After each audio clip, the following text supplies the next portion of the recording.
Breaking Brown family, how is everybody doing today? We're going to have a conversation as we always do. But as usual, everyone, please take a moment. If you have not taken a moment to like the video, please take a moment. If you have not taken a moment to actually subscribe to the channel, if you just saw the stuff pop up, you can subscribe, you can unsubscribe too. People get mad, people get angry. It's very odd to me. But anyway, you can go to donatebrown.com to donate. You can go to patreon.com/ycarnell. Please also share this video. Please, if you have not, please hit that bell. Please get your libations. Get your libations going. Let's get everything rolling. Whatever you got to do, if you haven't gotten it together, please get it together because we got to have a conversation. Now, we're going to talk about, I think when we talk about Politics 102, one of the things that we have to do, family, one of the things that we absolutely have to do is we have to start peeling back layers, right? Because that's what you do. You just kind of go deeper. So like if Politics 101, you gave like really big themes and really big like markers and really big stop signs and do this and don't do that. If you were doing, 1 + 1 is 2, but now you gotta do something else with the numbers. You gotta divide them, and then you gotta go algebra. You gotta make the sides equal. You remember that, making the sides equal? So what has to happen is that we have to start basically kind of drilling down. It can't be the thing that it once was, where you were basically talking about big themes and not drilling down. So what I want to kind of drill down on today is something that I saw. I want to drill down on something I saw in the Washington Post.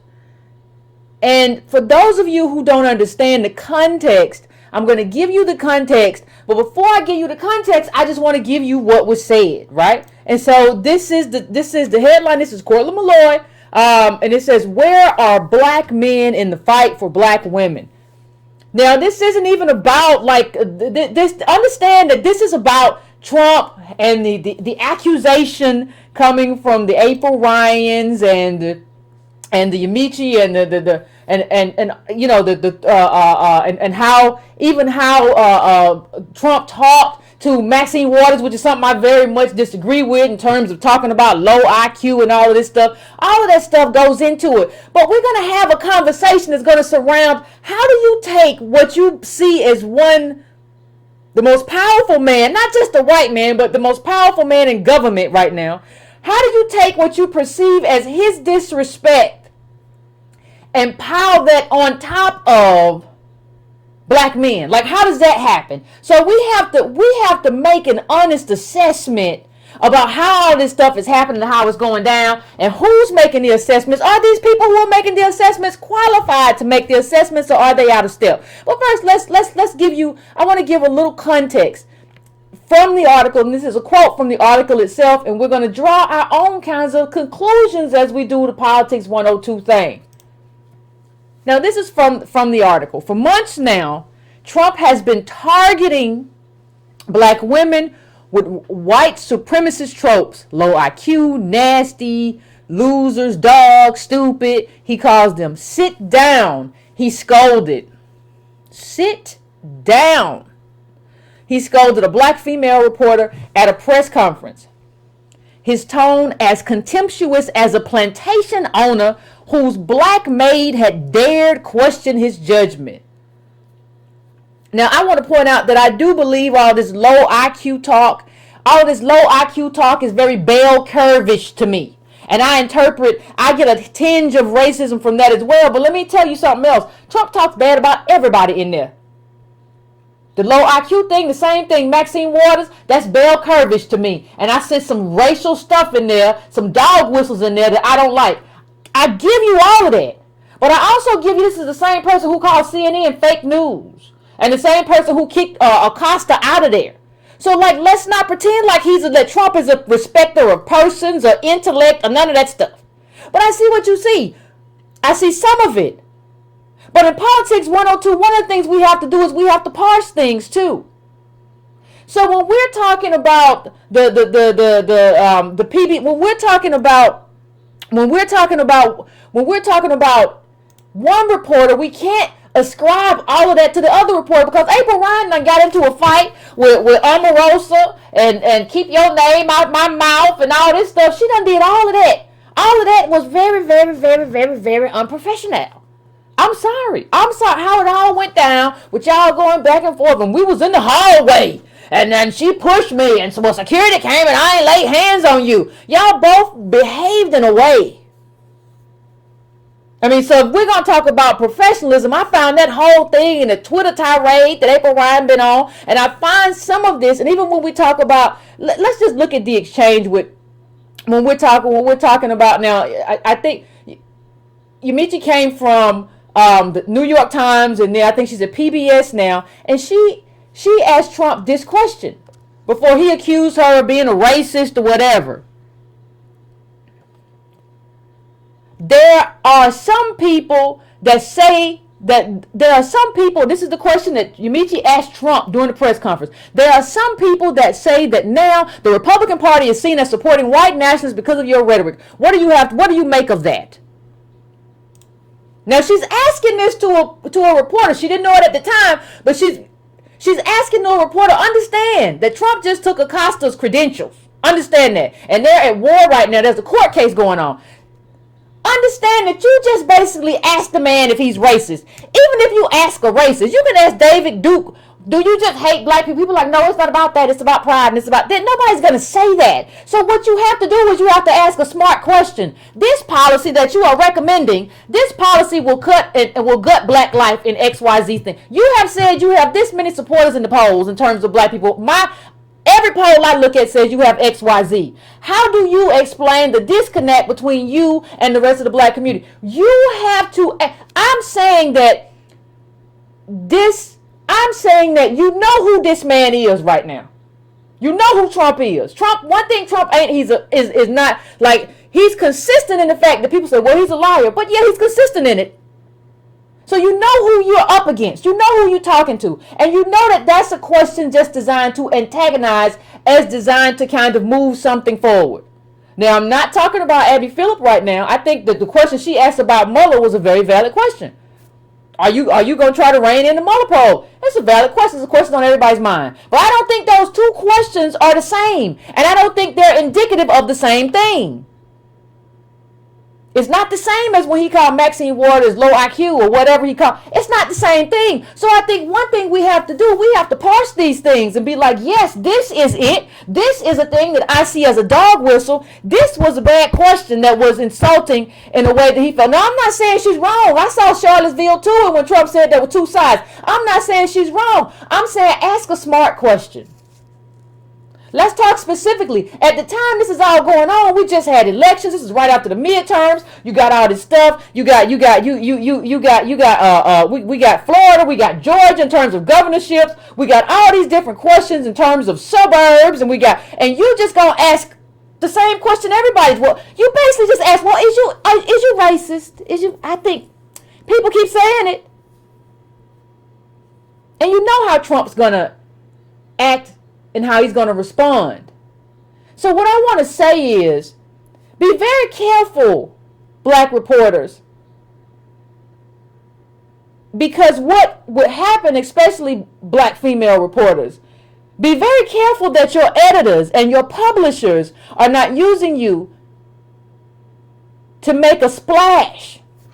Be very careful that if they're not encouraging you to ask a very specific question about a very specific piece of black life that requires a very specific answer in terms of legislation or in terms of how he specifically said something about his rhetoric. You could even say, like, you said this, these are your words, this was your quote. You went down and said about DeSantis XYZ. And you said that the guy who's running for governor here in Georgia, you said Kemp won fair and square. Is it fair and square when you see this, and this happen in Georgia? Very specific question. Do not ask a lazy question, and do not get used by editors, because race is good money. When you start talking about race and racism and that sells magazines and it sells all that stuff. Now understand that you got a job, but understand that you don't get a cut. You don't get a cut. You don't of that dividend, that stock. You are not president of the company. So I ain't got no problem with that. Philip said, I have a big problem with how Yamiche phrased that question. Right? And I think before I get into what I have to get into, I have to say that this is a problem. You know, you have a man who's on the edge.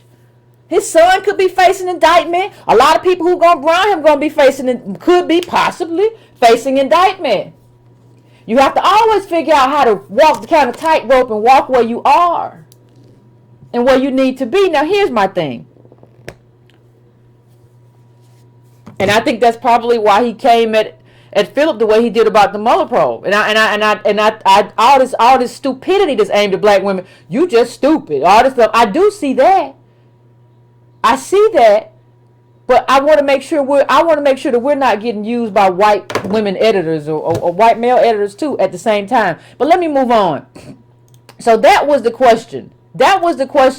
And Trump said he was insulted, and that's a racist question. And then we come back to this article. Where are black men in the fight for black women? Because April, Ryan, Michi, and Ad Phillip, all this happened. These were back and forth with black women. So we're not going to stay on Trump and talk about him and the white supremacists. We're going to talk about where black men at. Not understanding, first of all, let's first of all get the context of what we're talking about here and the error. Now this is Cortland Malloy. Now what you have to understand about him first. What you have to understand about him first is that you come from two teachers. One who taught like typing and one who taught journalism. That is the context for your life. Everybody has a life context. This is your life context. Now understand what that means. Understand what that means when you're discussing him. And understand what that might mean about his limitations. This is a man who did some good work how many of you were around DC or heard about DC when Adrian Fenty was the mayor of DC? He did some good work in highlighting how race played a role, and Fenty was firing a bunch of black teachers and putting the Asian person, Michelle Reed, to head over there. That was some good work. And like what were we talking, like late 90s, early 2000s, right around the early 2000s, right? All that stuff, even before that, you knew Marion Barry and former. You had to connect. We have a lot of people as we enter politics 102 family. We have a lot of people who were good for the moment that they were in, but are not good for this moment that we're in right now. And we have to recognize that and recognize what that means for the function that they serve and how efficiently they can serve it. Well, what do you mean, Yvette? Well, let's put up a second quote from the article. He goes to, this is what people always do now when they can't think. They just go back to old leaders, right? And we're not going to think a new thought and create a new way and just build on it. We're just going to throw them out. And so he brings up, it says it was in the Beyonce album, and he brings up the Malcolm X quote or whatever, like the most disrespected person in America is the black woman. The most unprotected person in America is the black woman. The most neglected person in America is the black woman. And Malcolm concludes by saying that the black man should be willing to put down his life in support and protect her. Understand that this statement was probably made in 1960 or 55 or whenever. Understand that life has changed. What has changed? Shouldn't we understand that? Well, understand that when Cortland Malloy wrote this article, and has this quote from this article, what we're talking about is what he doesn't understand. What we're talking about is his limitation. He's an older man now. He's older than who he was. And so there are certain things that he doesn't understand. The first thing that we have to talk about that he doesn't understand, when we talk about laying down your lives, this is not an era of physicality anymore. This is not where we are. You're not talking about a racist walking up to a black woman with a switchblade and a black man jumps in front of her and be like, you ain't gonna cut her today. That's not how you protect people anymore. You don't protect people anymore through physicality. And there is a lot of, when you really want to talk about it, where are the black men who would even if that were today, where are the black men who will be able to use that physicality efficiently? Can we talk about where they are? Can we talk about, is it when you talk about weakness? I want you to look at this chart of black men as opposed to black women in terms of prison. We've talked about this before, but some people don't learn. Some people don't put data into place, and this is where we are. Understand that the statement that he was making was a statement that you can make before mass incarceration. That's before you sweep all the men up and put them in jail at this rate. We're talking about like 10,000 per 100,000. We're talking about more black men than all the women in the world. That's what we're talking about in terms of incarceration. He's making a statement, and this is why this Malcolm X quote is so important, because he's making a statement that fits 1958, 1960, even when you go 1970, the statement fits then. It doesn't fit now. And so that's why I have a problem taking seriously. All of you should have a problem taking seriously not only this article, but this sort of gender war that we see playing out. See, in writing this article, what Malloy exposed when he wrote this article, Where Are Black Men in the Fight for Black Women, what he kind of exposes, well, I shouldn't even say kind of exposes, what he exposes is what he doesn't understand and how he has not kept up with where we are. I want you to see this and read it with me. The census estimates that approximately 18,508,926 people in the U.S. population are black males of all ages. The Bureau of Justice Statistics National Prisoner Statistic Program reports that in that same year, 526,000 were in state or federal prisons, and as of mid-year 2013, 219,660 were in local jails, making for a total of about 745,000 behind bars. Now, this is the context. Pay close attention to the context. To give a lens for viewing this data, India is a country of 1.2 billion people. The country in total only has around 380,000 prisoners. In fact, there are more African American men incarcerated in the U.S. than the total populations of India, Argentina, and Canada. Okay? So I don't understand when you see that incarceration rate and when you see that number, how you say, oh my God, why aren't they standing up for black women? And I have a question. When do we stand up and say, like, you can't put them in jail? You can't cage black men at this rate. So if there are more black men in prison than women on the planet, there are 700,000 women incarcerated and 740,000 black males incarcerated by themselves. There are only 4 billion women and only 19 million black men. See, understand that when you read an article, you have to understand, you have to read an article with the data that you already know. Because if you don't have that context for yourself, if you don't have that data context for yourself, anybody can make anything sound like an answer. So what he's saying as the answer, even if you don't hear it that way, what he's saying is that, well, the answer is black men need to stand up for black women as an answer. That's an answer for 1955 if you're on a bus and there's a white man attacking you and and the black man is just sitting there and he's just humming or something. That's an answer. That's not an answer after you've allowed, without a fight really, all of the black men to be put in cages. And after life has changed, this country has become much more complex. And so really what you're doing, you're taking a burden that's really a systemic burden. It's a white supremacist burden. The burden is on Trump. The burden is not on black men. And let me tell you who else is the burden on. There were a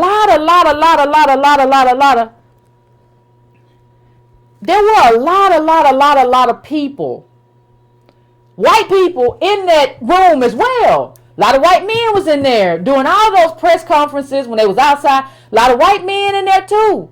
Nobody, so the only people now how many black men are in the press pool? Because black women are more successful economically than black men. That's just a given. Especially when you add in the prison numbers, it's a given. So the only people that are expected to behave morally are black men. That were black. What were your white sisters at in that room, who were in that room with you and heard all of that and didn't really say nothing? There's nothing for them to do. There's no responsibility that they have. They work with you every day. They see you every day, your colleagues. What is their responsibility? How are you putting responsibility on people who in the majority weren't even in that room? Are not even getting that regular opportunity. I tried to find a picture of one of the press pools just to see like how many black men in that room. So and why don't you, like, if you have a problem with a black man who was in the room, why didn't you say, like, black man in it, well, go talk to Lester Holt or somebody. Like, if somebody's in that room, why don't you say that?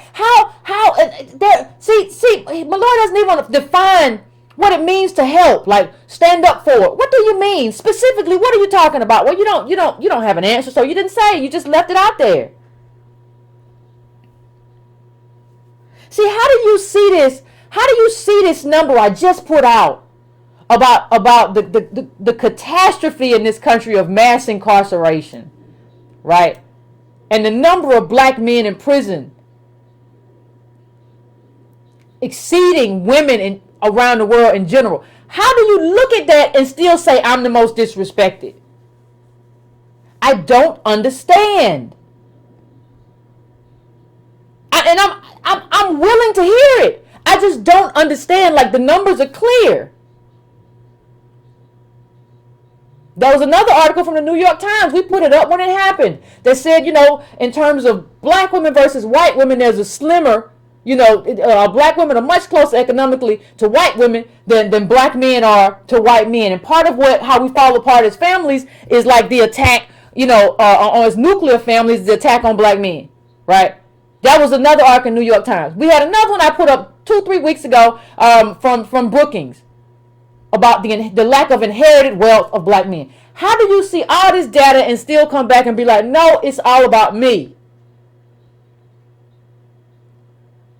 And all these and so many of these people that we don't see, these older black men, are doing this just to kind of get attention because they don't know and they want to feel good and they want to feel like men. Not understanding that this country has taken away a lot of the tools that you use for manhood. How you gonna be a man without the thing that protects your family and your wife and your kids in this world today? It is not physicality, it's wealth. You don't have the tools to do that. You don't have the social capital to do that. How many of y'all are reporters? How many black male reporters do we have? Okay, let's move on. How many heterosexual black male reporters do we have? Okay. How many that we have, unlike Eugene Robinson's, who can just be mad or something and say that's not right? Like, you get to just say that's not right. Every time I see Eugene Robinson, he's smiling. He can't go. Now, a white man can be angry, go on the set and throw something and walk out and cuss everybody out and get drunk on the corner and don't nobody say nothing. It's a restriction of who you are allowed to be as a community, as a people. And and the people always say, well, Yvette, that's I don't know how you would think that's anti-black woman. I've been a black woman all my life. It is not anti-anything to look at this data and be like, oh, they played a master game. This is a master stroke what they did. It's not your fault as a black woman to not understand. It's not mine either. I understand what they did. But when you do understand it, you have to kind of change the way you think. You have to understand what the game is and what the con is. And the con is to get you to blame somebody else in your community as opposed to the people who created the condition for your community to collapse. That's the game. And so what I'm trying to do in terms of this conversation, and something I've done before, is to get everybody to stop all this gender sniping because it doesn't benefit anybody.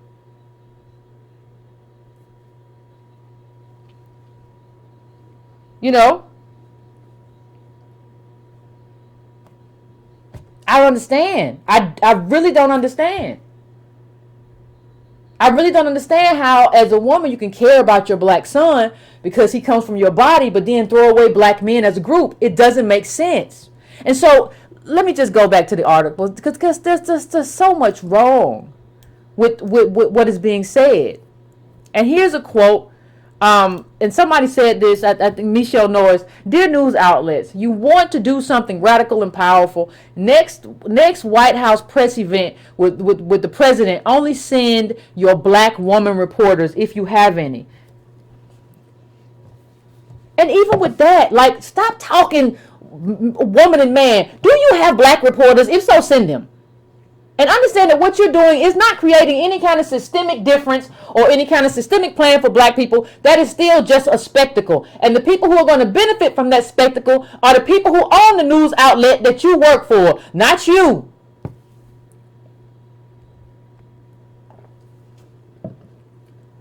Do not allow yourself to be used.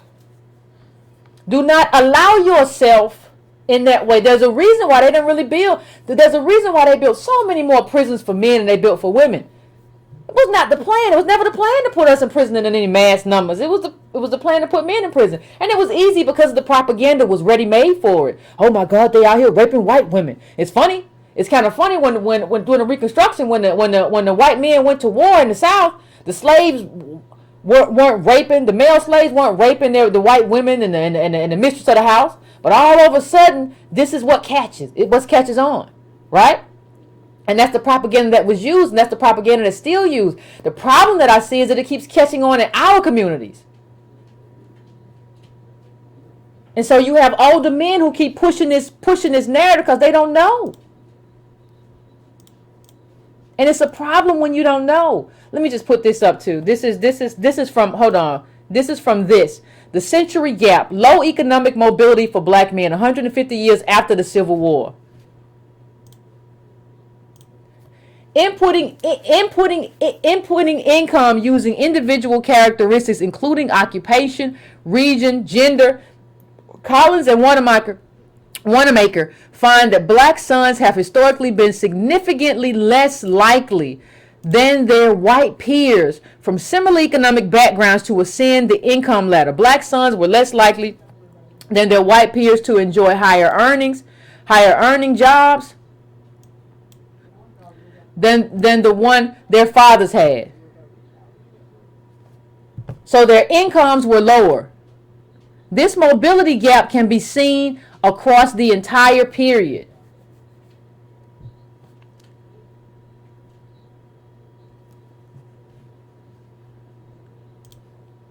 It is what it is. And what do I always say? Don't I always say, ask who you? You know, you meet the one that we were talking about. You see her and you think, oh my gosh, she's a black woman, light-skinned black woman. Her parents are Haitian. Like, and she grew up, this is the person who has a historical anchoring here. How are we navigating this space? There are certain things you have to do. There are certain questions you have to ask. You cannot, this moment is too important to have like this kind of reflexive reaction to what is happening. You can't do it that way. You can't do it that way, because understand something. If you want to rule, I want you to understand one thing. Understand that you're always being led in some direction. The media is always leading you in a particular direction. You got to stop for a second and ask if that's the direction you want to go in. You cannot be that reactionary. You got to do your own research. You cannot be that reactionary. And I don't understand how this ever became construed. You know, the funniest thing, in the 50s and 40s and 60s, like, black people saw themselves as black people. It's only when other groups got involved that all of a sudden they tried to separate it. Well, no, you women and you men. No, the women own slaves too.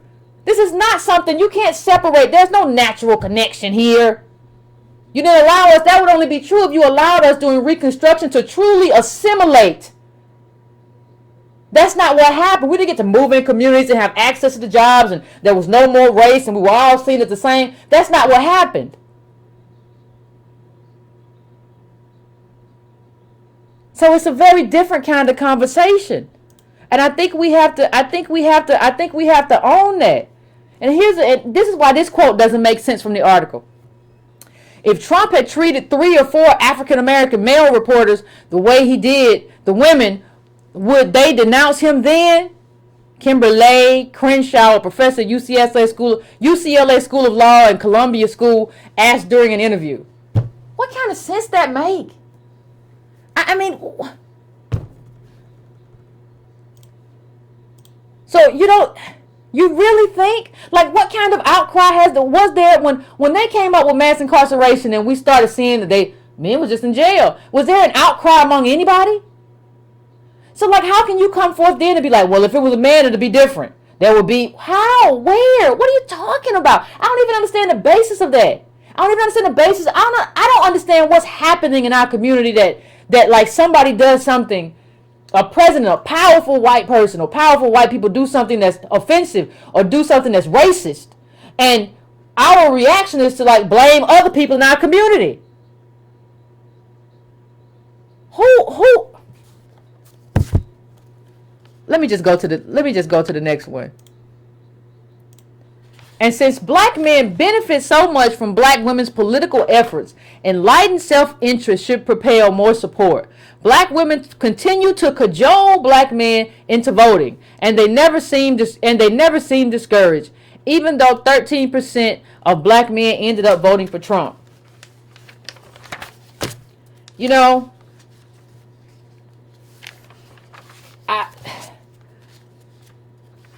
I don't even know what to make of that.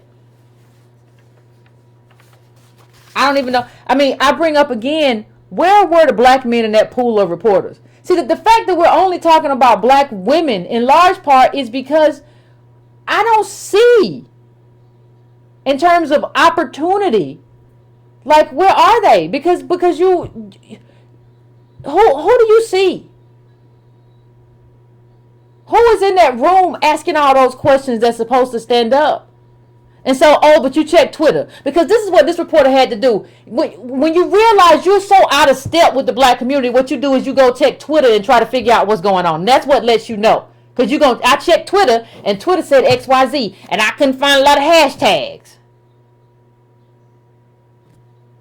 So you use a Beyonce song and some hashtags to write an article to do this little gender war stuff. And it's on the page of the Washington Post. Like, what? Like, it's one thing for me to see this on the little blogs of Madame Noir. It's another thing for this to be on the page of the Washington Post. You have taken the Negro gender war to the pages of the Washington Post. Like, it benefits anybody. And what is going to happen? If black men start hashtagging and sending emails, leave my women alone, what do you think will be the result? Is that agency?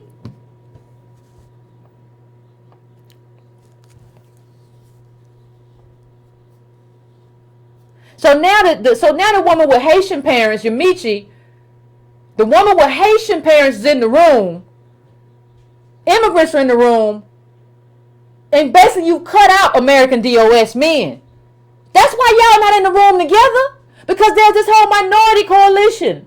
And so it's us as black women and some immigrants and some people that look like us. And to do that, they have carved out black men so it looks diverse. So you're wondering why black men aren't standing up without looking around and not realizing they ain't in the room. It's not like you look to your left and there were 15 black male reporters and they were just standing there looking like, I don't know what to tell you. I don't know. We told you not to say that. And you be like, what you doing? And ain't like somebody pushed you down. And you act like everybody else in the room didn't say nothing either. And it's not even like offline. What do you mean? Well, they should be advocating. Advocating for what? Advocating how? I'm a black, I haven't even touched this on Twitter. For what? Because I'm focused on policy. I'm focusing on what's good for the collective. I'm not focusing on the rhetorical. I assume that most of the people in DC are racist in terms of white. I make that assumption. I have always said about Trump that he is the most honest face of America. Period. And so how we get to this space where you don't understand, by letting all these other groups eat that pie of affirmative action, what you basically done is cut out the other half of your community. So you're going to always be in a room by yourself. Like, we're going to always be in a room by ourselves because we've allowed the other part of our community, the black male, to be cut out of that room to make space for all these other groups.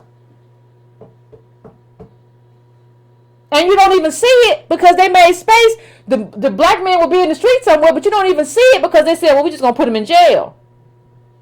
And then you ask why these men who have been put in jail in astronomical numbers are not supporting you at your professional job where you get paid a good salary in Washington, D.C. You are the best of your profession. Black men have been put in jail in record numbers, and you are asking why they are not coming to your defense. I just don't see how it makes sense. If you can make it make sense for me, call in, please, and make it make sense for me. Please call in. Don't do what you normally do and just hide out, and then you want to come in at the butt end of a blog or a YouTube comment and talk about me and say whatever. No, you can call in. I'm gonna go through the phone calls as quick as I can. If you're gonna call in today, call in quick. We're gonna move through it because I want the people who have so much to say about, well, this isn't right, and Yvette's anti-black woman. I'm a black woman, but somehow I'm anti. Call in and explain it to me. I really want to understand.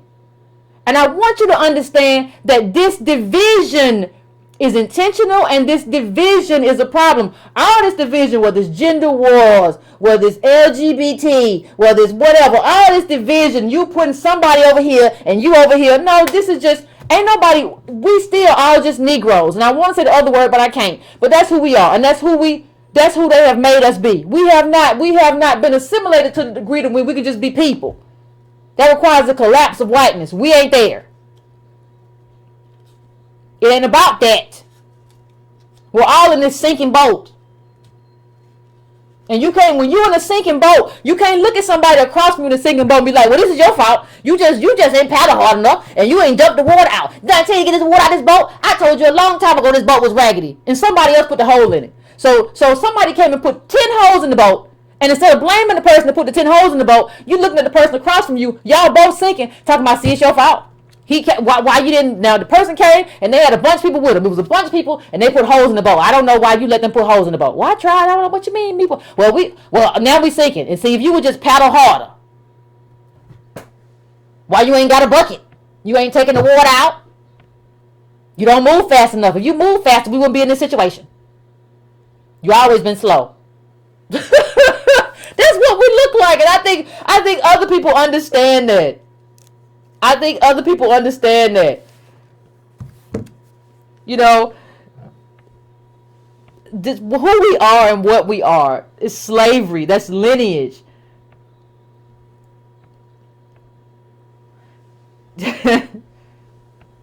And so we can't, and so what happens is, you know, America brings in immigrants and all these people, and so we cloak it. And so we can't even see, like, how a group that goes to prison at that rate is vulnerable, because vulnerable to us means femininity.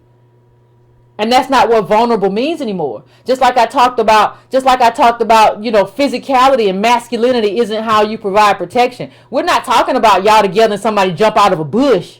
That's not what we're talking about. We're talking about protection in the richest country in the world. We're talking about protections from institutions. We're not talking about individual protection. You got to stop thinking about that in terms of whoever you're with in your relationship with. Well, if I'm with him, he should jump out. That's not what politics is. And that's not what's happened. And that's not what slavery has wrought. And so we don't understand. This writer doesn't understand the complexity. This court Malloy doesn't understand the complexity of the America that he now lives in. And a lot of us don't. It's not just him. And it's not about blaming each other. You're not going to get out of it this way. There's no way to get out of this by just blaming each other. And always be suspicious of an article that don't have no data. Just be suspicious of it, because it's usually up to something, and what the thing is up to ain't no good. And then hear what you say. A lot of black men are just not hearing what black women are saying because they are too busy complaining about their own situation. She said, when it comes to really supporting black women, nobody has our back but us. Like, I don't even understand what are you saying? What does, like, how are you a professor or whatever, and you don't even quantify or qualify what does have our back mean? What does that mean? And the funniest thing is, like, black men have never complained about, like, nobody had our back when we was all going to jail. Like, nobody, but it's like, well, you don't defend us. What does that mean? Let's define this. I like definitions. I like definitional conversations. Give some specific calls to action. I don't see any of that here. It almost makes me think that there's some other stuff going on that we're not linking to this conversation.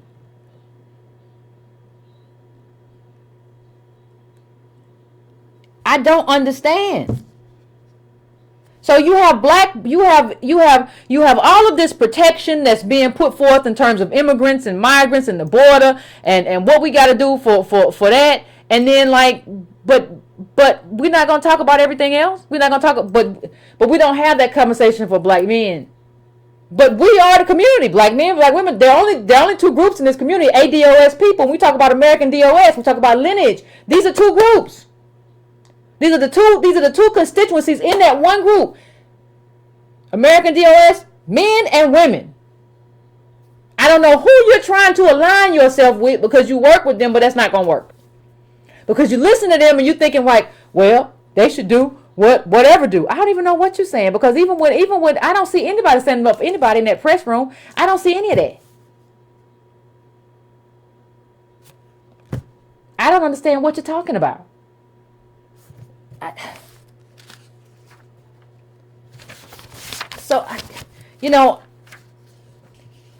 What we have to try to understand, and what we have to try to really, when we talk about politics 102, one of the things that we have to be able to assess quickly in terms of, this was the article, right?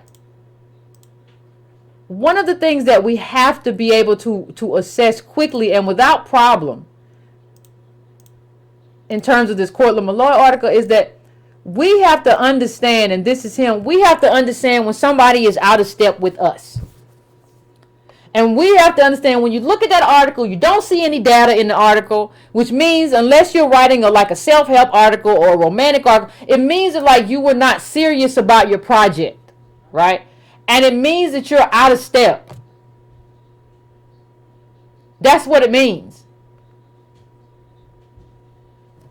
And it means that you are not connected. See what happens? Let me tell you what happens. When I talk about the American DOS community, I use the lens of data because that's the only true lens for me.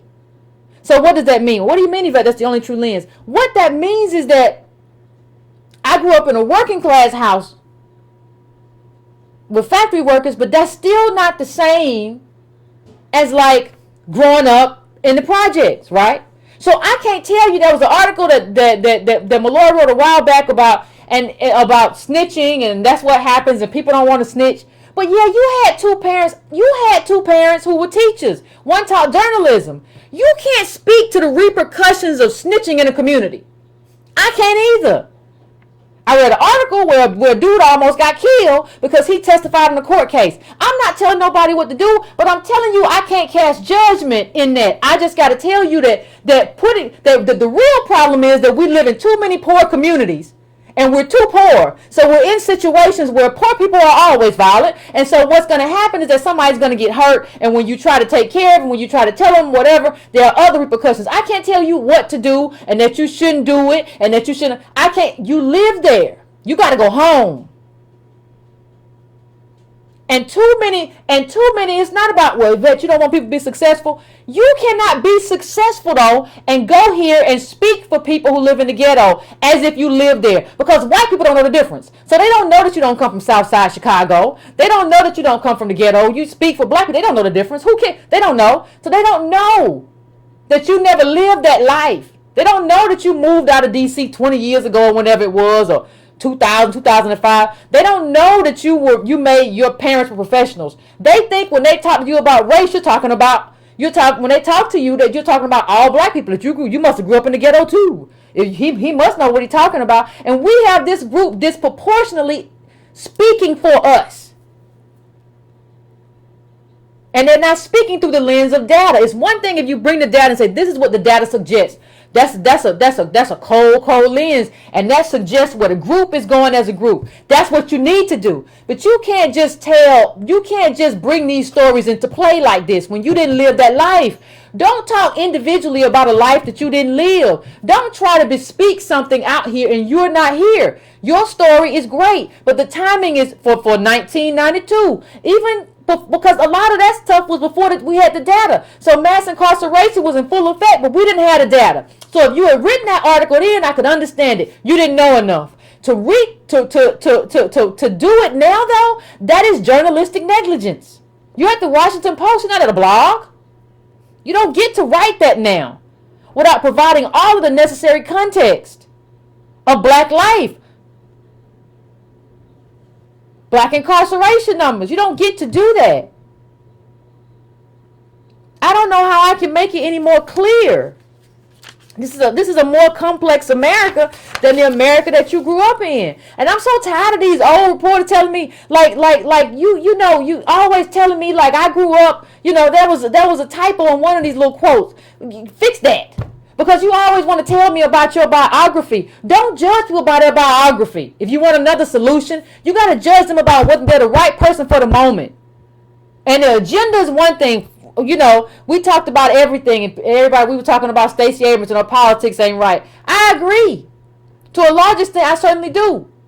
But then there's another aspect that is right. You got the fight in you. But then we got to change the politics or whatever. There are ingredients to leadership. There are ingredients to thought leaders. There are ingredients. You got to check them all off. Are you, in addition to having the agenda and having the fight, are you the right person for the right moment? Has your moment passed? Were you the right moment for 1972? But not now. Might you be the right person for 2025? Not now.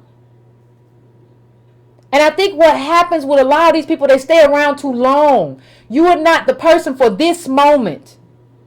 You have not kept up enough. And even if you had, it might be time to move off and let somebody else take that beat. And be the person for that moment. You have to see people in real time. People love to tell you, well, Yvette, I work for the Greensboro Gazette. I work for the Hillendale Hummingbee. Or whatever. What you talking about? Like, why you keep giving me your biography? Like, that don't matter. You don't even know enough to know that, like, resume ain't what matters no more. You either know or you don't. It doesn't matter. So stop telling me about I don't care. No, I ain't never really cared. But you have to understand that you have to understand, like, as we close out, like, you have to understand when you've lost the story. Like, you don't have the story anymore. You don't have the heartbeat. You're not the heartbeat. You got to be the heartbeat. You got to be the heartbeat of the story you're telling. And you're not the heartbeat. You're going on Twitter and using Beyonce quotes. No, you're not the heartbeat of the story that you're telling anymore. You're not the storyteller. You're not the thought leader. You're not the leader. You're not the anything for this. It is time for you to retire. You have done all you can do. You were right about Fenty and that stuff. You're wrong now. And when you realize you're wrong now, everything is about time. Everything is about timing, and sometimes timing is time to walk away. This is not your America anymore. You don't understand this America anymore. And when you realize that America's kind of passed me by, I haven't kept up, I don't understand this America anymore, you have to do what you have to do.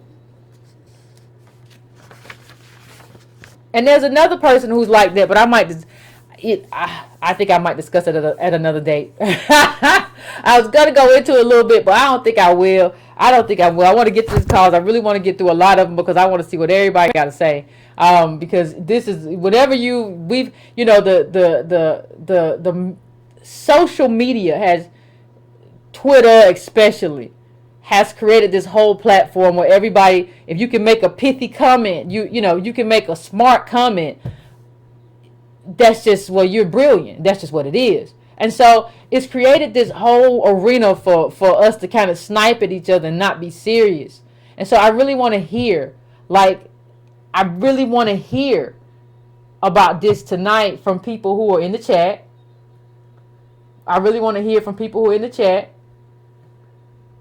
and what they have to say about this, because I really want to hash this out, because I really would like to put it to bed. I really would like to kill it. Like, so much of what goes on in terms of thought and in terms of everything, that in terms of like what things lead in our community right now, like, need to die. They're like zombie ideas. There's a lot of zombie ideas that just need like a headshot. So, like, you know, if you feel differently, just let's have a conversation. Let's have a debate right here, right now. So let's try to get, if you call in, callers, I'm going to set the phones up. But please, if you call in, be concise tonight and get to the point so I can move through 3 or 4 more calls and try to get as many as I can in, okay? Thanks, fam. Going to the break. As usual, I'll be back in 3 or 4 minutes.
All right, family. I think we are back, and I think we already know. We already know. We know who it is. What's going on? 310. What up, Yvette? What up, Breaking Brown family? This Tone Talk. I kind of want to just chime in because, so much of this, I was reading the chat and black women were in there and saying, we're still the most oppressed and still. And it's really a trip because one thing that I've introduced to this, to the black community at large is a database kind of like analysis of things. But this isn't complex data. This is just like basic shit. And like I don't know how you got here individually, or how we got here where you're living and you don't know this stuff. And it's really weird because I think part of the problem now is that this data, whether it be wealth, incarceration, it tells you that you've been living on some bullshit and just wrong. Not like we can find a middle ground. No, like what you're saying don't make no sense. So when I say that, I mean it in the terms of, well, some black people have millions of dollars. No, actually, that's not true. Only a very, very, very small few have even a single $1 million. Come from the Federal Reserve. Or in this incarceration part, we see that in context. And if you have a chance, if you could pull up that, that 700,000 image, again, I don't think we all grasp the context and the consequence of there being 4 billion women on the planet and only 700,000 are incarcerated. That's normal. That's pretty much the amount of people that should be incarcerated. There's only 200,000 incarcerated in America, which is higher than the rest of the world, higher ratio. But it's still a relatively normal rate. When you come over to black males, you see an incarceration rate that basically represents social, collapse, social failure. And I think for a lot of people that's hard to digest because there are 7 out of 19 million black males, counting the babies. There's 740,000 incarcerated. Now that's dipped a bit because of the anklets, but they still anklets in your house. While there are 700,000 women and girls incarcerated on the whole planet. Now you can play games and say, well, it's different kind of. It shouldn't even. I mean, for it to be closed shows that we don't understand that nobody's cared. And Yvette said a quote earlier. We kind of worked on this. Like we talk about our black sons because they come from our body, but do we care when it's black males at large? No, we don't. I mean, we can say that we care, but in actuality, the numbers wouldn't happen this way if we did. Because these are the type of numbers that make you riot if you care. The reason why I know that we don't care is because if this was black women, we'd be in the streets. You can ask yourself that question. If black women were incarcerated at the ratio that black men are, and black men barely went to jail, would you care? And you can be honest about that. The kind of articles that would come out. This article that was written on the Post was written based on 3 women being talked at by the president. We talking about basically social collapse, and don't nobody really care that much. I mean, on a day-to-day level.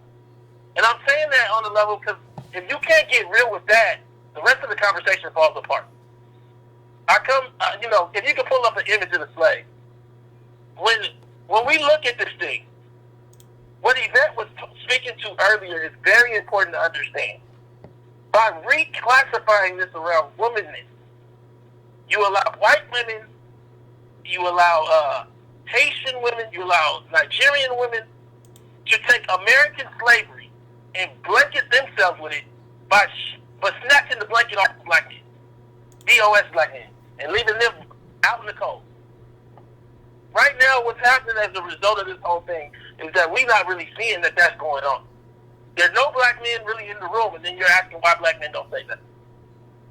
But there's a Haitian woman in the room, and somebody would say, well, shouldn't she be in there? Not before a DOS black man. Not on the basis of being black, because that's why they're in the room. Nobody want to have that discussion? How hard it is to be a straight black male and even get a job at the Post or the New York Times? How aggressive you're placed as? How you can't speak about real issues? We don't want to talk about that. We don't want to talk about what she represented in Haiti, being a lighter-skinned woman, most likely, from professionals, most likely. We don't want to talk about that. And I'm saying to you, like, how do you get to a place where black DOS women side with white women and immigrants before they side with DOS black men? That's where we at right now, right, Yvette? Yeah, that's where we at. And so I go back, and she has the image up right now. Mass incarceration shifted our whole race's marriage patterns and everything else. You see it in the chart in front of you. What used to happen is that he was a shoe shineman, you was a maid. We all came from slavery. There were trinklings of people from the Caribbean. It was small. And when they came in, they were infused into the general black population. Well, basically, everybody came from slavery. And so what ended up happening is when you came home from your mammy job or your maid job, and I came up from being a shoe shineman, we both were called niggas today. Well, mass incarceration was a master stroke, right? You know, I did a documentary, Freeway Cracking the System. Check it out on Netflix, nominated for an Emmy, on this topic. I'm an attorney, criminal defense attorney. And I still got to argue with you when you work in the office. Do you not understand that between Nixon and Reagan, they shifted the focus where they put all these men in jail? Next to death, in a regular society, jail is the next thing. I don't care how much Orange is the New Black they put on TV. Women don't go to jail. You got to stab somebody in the eye or kill somebody. Now, I'm not saying I want more women to go to jail. But I am saying it creates... You ever seen a dude with a limp leg and one good leg, like Captain Hook? That's the way we look right now. Because basically just the males go to jail. Somebody would say, well, men are more prone to violence. They're not going to jail for violence. They didn't even build jail for women. So they built schools, they built playgrounds, they built basketball courts, they built scholarships, but they didn't build jail. Y'all just not going to do no crimes. And it's important to understand this context, because if you don't understand the incarceration element, you can't understand the rest, because the rest don't make no damn sense. It don't make no sense to see yourself as a greater victim. It don't make no sense to see yourself as somebody that we should protect. With what? And I'm saying, I'm going to keep it short. And I think that what we have right now is this play on double minority, because it gives me more free shit than you. And if I can keep you out, I remember being at Loyola Law School. If you got 8 American black women, and that's including the immigrants, I'll take a nice black woman over the first black male because I get 2 points for her. She double minority. And this is the problem with the whole classification system. That's why American DOS is so important. And the solution is American DOS, so that we can reclassify this thing and get away from the games where we end up with just immigrants in the room speaking for DOS people that don't know nothing about how DOS people live. But me as a DOS man, I can't get in the room because the immigrants saying, don't let him in, he's too angry. Come on, let's bring it. Now, at least, and the last thing I'm going to say is, why is it the male's job to defend? This ain't 1925. This ain't 1940 or something. We're in a post-feminist society. We're not talking, it's not, see, the article is written from an archaic, chauvinistic kind of concept of the man bringing out the sword and protecting the woman. We don't live there. We live in 2018 America. We live in an America where black males, where 1 in 5, according to CNN themselves, black men didn't work in 2016. They get no inheritance, don't have no job, and go to jail at a rate we've never seen in any society. And you're telling them, go run at the president who's a billionaire and protect me. None of it makes sense. But it's okay, though. Y'all got to live it. I'm out. All right, Antonio. As usual, tone talk. As usual, everybody. Like I said, I'm gonna try to get through. One of the things we have to understand is change. But I'm not gonna give as much commentary because I want to get through some of the calls. I'm going through 619. I'm coming to you. What's your name? Where you calling from? What's on your mind? Assuming you're talking to me, my name is Cree. Hey, Cree. Can you hear me? I can hear you. Okay. So, I guess the way that I went back into this is I'm really glad to be following Tone, and I would hope that on a topic like this, you would give the women a call, including me, as much time as you give Alexander. And I understand that Tone is your, road dog, so he always gets more time. But I don't know if Alexander is. So on a topic like this, maybe you can give the women a little bit more time. I want to back into the situation, to the conversation by talking about William Darity, because you like his data. I love his data. I interviewed him years and years ago. I mean, he's brilliant. And we're going to talk about, I think, something that you disconnect. I think that because of your own personal narrative, you disconnect the way that black men regard black women. In terms of how they like us as romantic partners or objects of beauty from how we're treated generally. And I don't think that you can do that. I don't think that in a society that values men's opinions as much, that along those lines you can do that. You can't say, on the one hand, which I've heard you say this in this program, and I just heard Tone say it, you can't say that gender doesn't matter in terms of power, in terms of threats and all of that type of thing on the one hand, and then say that black men are targeted more than black women. Which is it? It cannot be both. No, say that.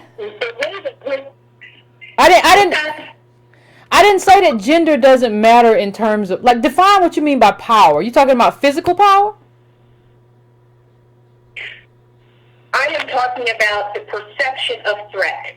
So whether or not that the threat actually goes through to the physical manifestation of it, the perception of it, even if it is a primitive psychological one, it's always in play when people are talking to one another. It is why, if you will, black men are more of a threat than black women, because they do not mirror, neuroscientists have studied this and psychologists, they do not mirror subtle behavioral cues that women do. And in fact, in that same study that you guys cited in terms of black men at the same economic level as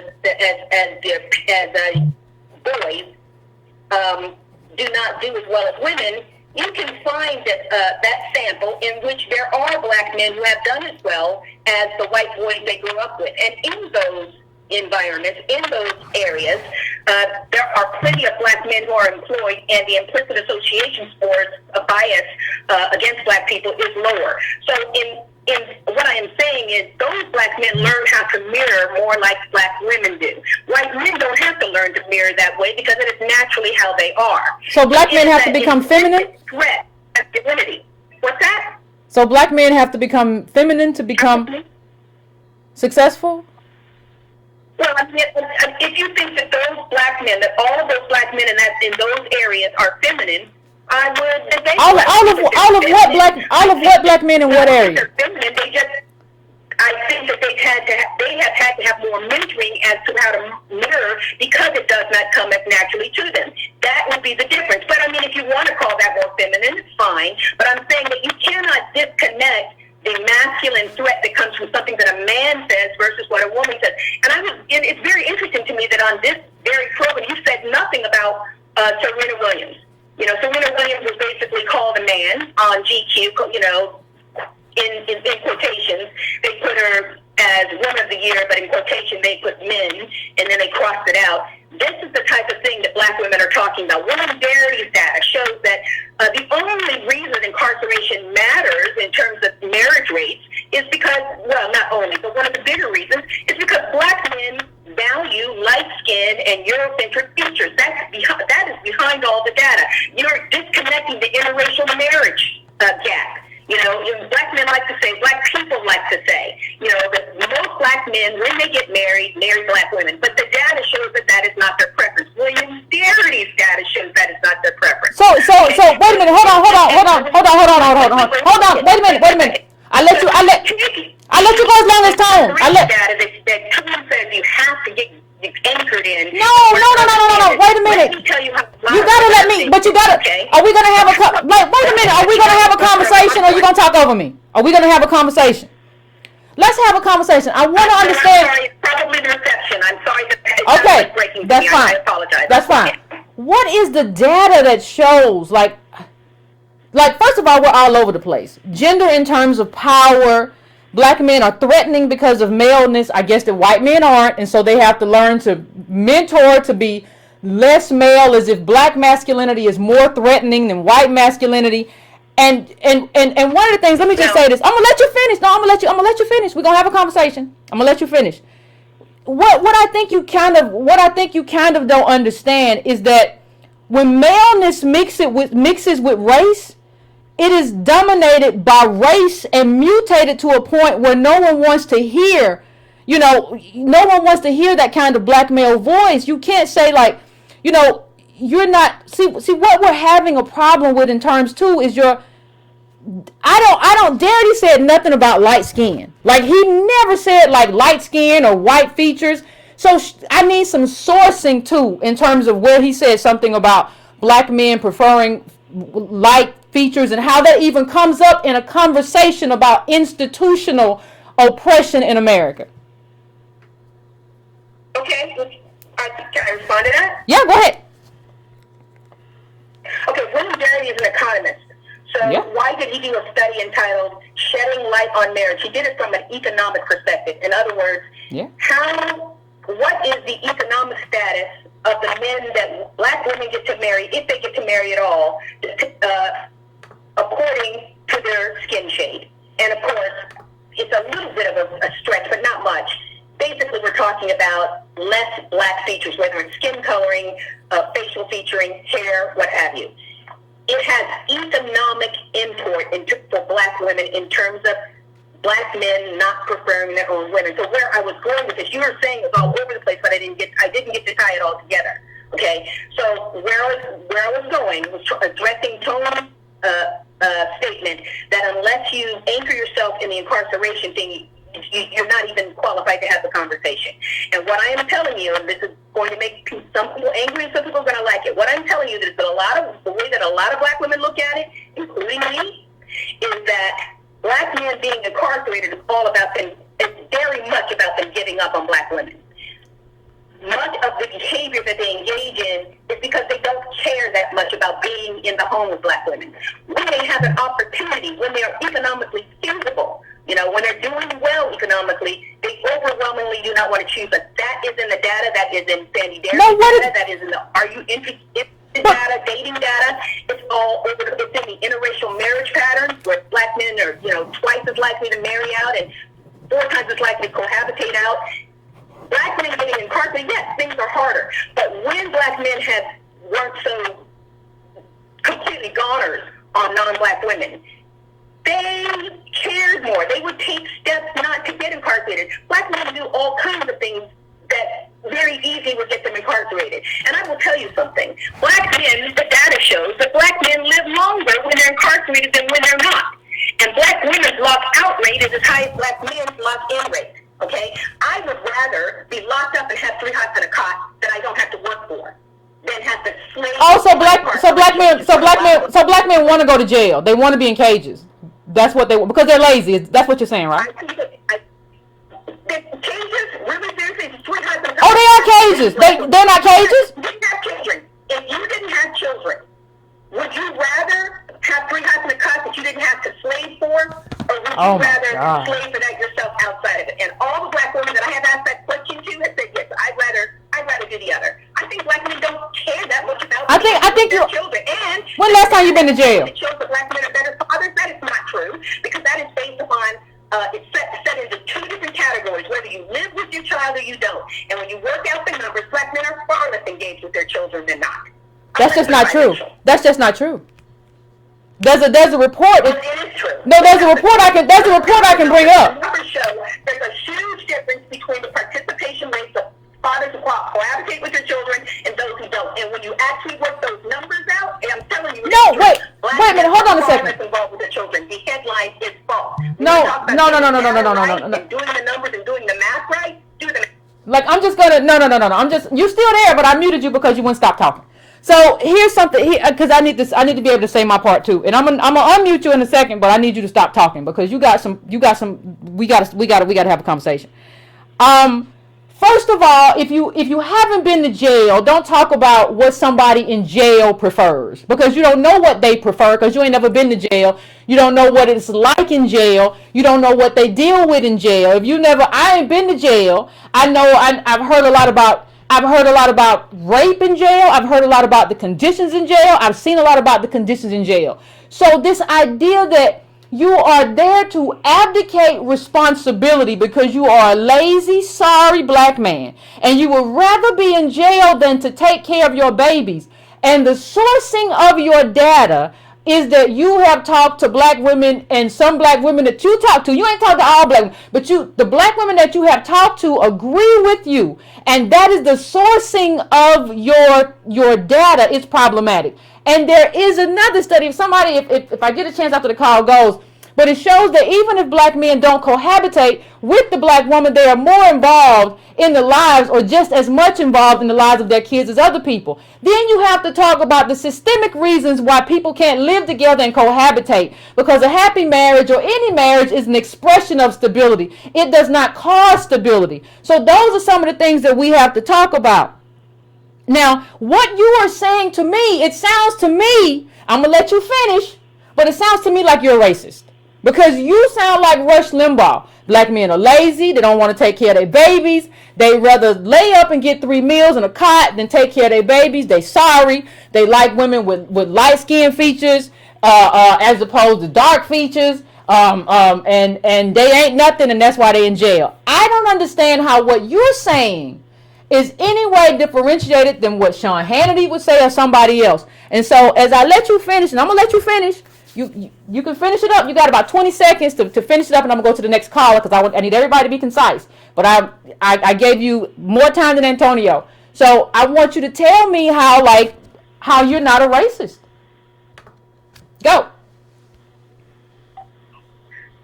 Look, black people prefer the way white people look. Does that make black people more racist? I don't have any. How can you say that? You said you would let me finish. Okay, go. 20 seconds. Black live longer incarcerated than they do not. That's a fact. Look it up.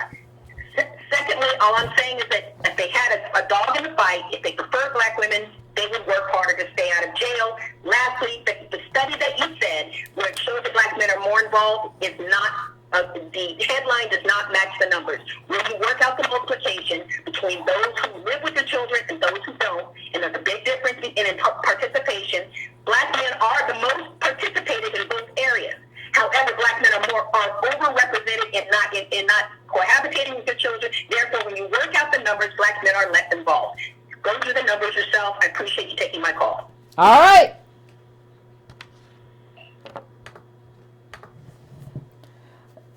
Hey, we having a conversation. We having a conversation. Listen, you can't listen. I'm gonna say this, and then I'm gonna.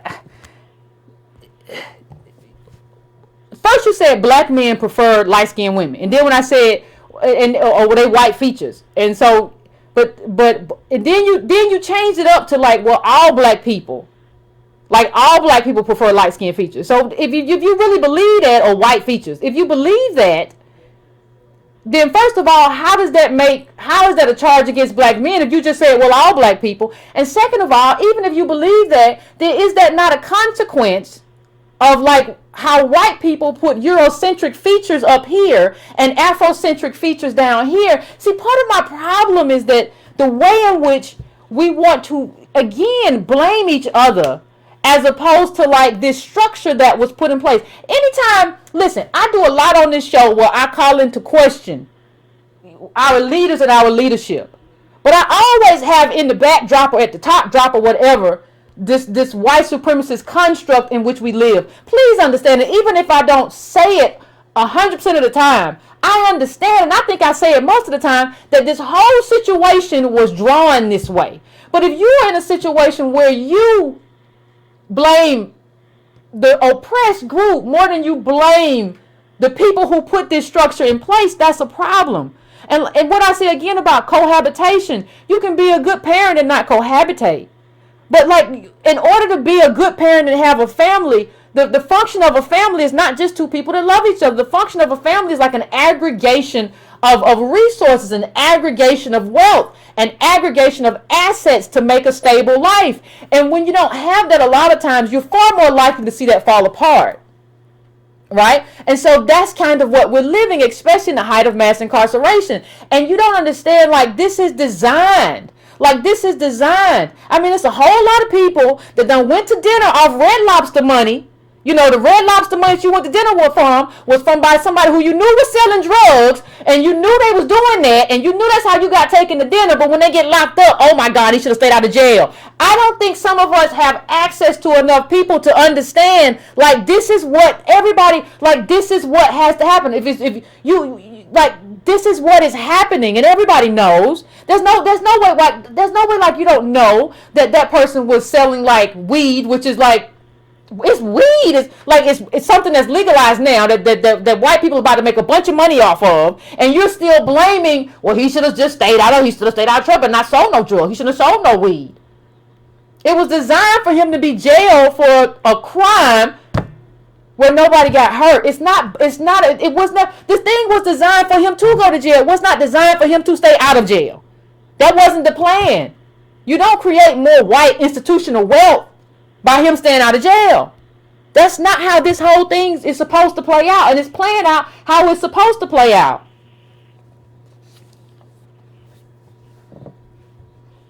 You know, and it's like, when Antonio called, he said mass incarceration is next to death. Yeah, it is. It is a cage. Like, you talking about 3 hots in a cot. Like, well, that's what they want. They want to be in jail. That is a racist thing to say. Like, these men are somewhere where they cannot be free. And they're there for years. And it is your idea as a black woman that they're there because that's where they want to be and they're supposed to be. This thinking is a problem. Anybody who doesn't understand this is a problem. But I'm gonna try to keep it moving because I said I would, and I try not to break my promises. I'm coming out at 770. What's your name? Where you calling from? What's on your mind? Hi, this is Yvette. Yeah. Every day, all day. What's going on? What's your name? How you doing tonight? Pretty good. How about you? I'm doing pretty good. My name is Imara. I'm not going to take too much of your time. I just had a couple of points, just not going to take too long at all. Okay. But some things that I kind of noticed from tonight, I want to kind of bring it back to the article that you talked about, specifically, as opposed to just the whole general concept. But I notice oftentimes, which I agree with you on, I agree with the fact that certain things affect us as a people based on where we are. So I agree, and I've seen the numbers, I've seen the data about, mass incarceration having mainly an effect on black men, and I can acknowledge that, I can agree with that. Mm-hmm. But if we can acknowledge that certain things affect black people based on their gender, not saying that, all black people are primarily affected by mass incarceration. No, it's mainly a black man thing. We can also acknowledge the fact that there are specific things that affect black women as well, in acknowledging that black people have not only experiences based on their race, but also their gender. So that's kind of where I'm coming off from a foundation. Okay, give me a couple of examples. Article that you brought up. Give me a couple of examples of what you're saying, so we can hash it out. Sure. Okay. So I can pull up some data. Let me get to my computer real quick. But just generally, things that affect black women, right? We're not paid as much as black men are. Not saying that's a fault of black men, but I'm just saying that the system and the structure that we live in, we're not being paid as much. So I can pull this. Where is it? I know from the Huffington Post. I can pull that up from there. But black women are not paid as much. But here's the thing. Let me just say one thing about that. Then I'm gonna let you finish. When they normally do the numbers about black women not being paid as much, they take incarceration out of those numbers, right? Now, what happens is in a normal society where the incarceration numbers are normal, that makes sense because normally the incarceration number in a first world society is a nominal amount, so it doesn't need to be included anyway. But when you have black men incarcerated at the rate that we're talking about in terms of 10,000 per 100,000, when you have black men incarcerated at that rate, you need to include it because there's so many black men, and when you include it, it's actually not true. Like if you include that incarceration data in that other data, that's only true because they take the incarcerated men out of it. And that's what makes it look like that. Like it's really when you include the men who are in jail who are making nothing or close to nothing, that number drops significantly and it's not the same anymore. And black men aren't making more. But go on, I'm going to let you finish. Okay. But I'm saying that if we are looking at it from a perspective of if a black man is not in jail, right? Not in prison, he's out, he's free, and he applies for a job versus a black woman who does it. Yes, that black woman is more likely to be hired, and I can absolutely agree with that. But when they both get, let's say they both do get hired, right? That black man is probably going to be offered something higher than that black woman is, just like what happens with white people when they get hired on versus. So I understand that, yes, you can add those numbers in to talk, to kind of talk about how, yes, men are incarcerated more, they don't really make as much. But in regards to just on an equal playing field, as equal as you can get with the situation of black men and black women, that man is going to make more, and we can acknowledge that. Just like we can acknowledge that certain things happen to black men based on their gender, there are certain things that happen to black women based on their gender. I don't want to spend too much time on that. I can just name a few more, like maybe 1 to 2 more examples. Just generally they're playing more, but I'm not trying to take up too much time. But just like mortality rates, black women are more likely to die when giving childbirth, and just not likely to have their health checked in regards to birth. Things like that. I'm not trying to take up too much time, but because there's a few points I want to get to. But I've heard you talk about it before, and I agree with it. Like, black men don't necessarily have the systemic power to make changes, but the little bit of power that they do have, people like Antonio Moore, Alexander, they use their platform. They use different platforms to talk about certain things to have an influence. And I think that is what the article was talking about, where black men, the power that they do have, whether it be on, and it's mainly anecdotal, so it's kind of hard to kind of quantify it, but whether we see it on social media, whether we see it in our daily lives and how we're affected and how we're treated by black men, oftentimes we're not given the same support, right? So often, like, I remember it was a long time ago when it was like the height of all of those police brutality shootings. It was like every time a black man was killed, no matter what happened, we supported him, everybody. And we should have, because that was wrong no matter what he did. But it's like when a black woman was murdered by the police, it was like, well, maybe she was angry, maybe she shouldn't have done this, and maybe she shouldn't have done that. That came a lot from social media. That came a lot from the people that we talked to in our lives. And we didn't get that same support. And I think that's what that person was talking about. And I think... But I saw, see, the thing is, I saw black men marching on the home of the man, of the officer who arrested Sandra Bland. Like, they went to his house. So I'm trying to understand, so that's why I don't understand it. Like, because they went to his home. Like, they looked up his address. So I haven't seen, there was no support. I saw when the little guy who was dating the little woman who was non-black, and black women was like, we ain't supporting him because he said some foul stuff on Twitter about black women. I mean, I think you have some of that, but in terms of systemically, in terms of what happens, and I would need to see the sourcing on, like, if you go into a job, the black men get better offers than black women. Like, I would really like, you can email me at editor@breakingbrown.com.